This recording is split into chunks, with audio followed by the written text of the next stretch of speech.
तुमच्या वैयक्तिक आयुष्यामध्ये मी नाही बोलतो. ज्यावेळी तुम्ही वसा घेता एखाद्या कुठल्या कामाचा, त्यावेळी तुम्ही तुमचं काम करा.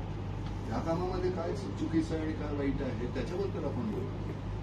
दुसऱ्यांवर काय काय मला हक्क पोचतो कुणाच्या वैयक्तिक ह्याच्यावर. शरदराव हे कित्येक वर्ष मोठे राजकारणी आहेत. अजित पवार हा त्याच्या पद्धतीनं काम करतोय, खूप मोठं. उद्धव ठाकरे त्यांच्या पद्धतीनं करतोय. मला काय हक्क पोचतो कोणाला बोलण्याचा? कोण कसे आहे ते मी नाही. तुम्हाला प्रत्येक जणाला माहिती आहे देवेंद्र काय आहे, मोदीजी काय आहे. मी ते चांगले आहे किंवा वाईट आहे बोलून तसं काही घडत नाही. मी त्याच्याबद्दल आपण बोलू नये. आपल्याला जे काय वाटतंय ते आपण इमानानं करत राहायचं.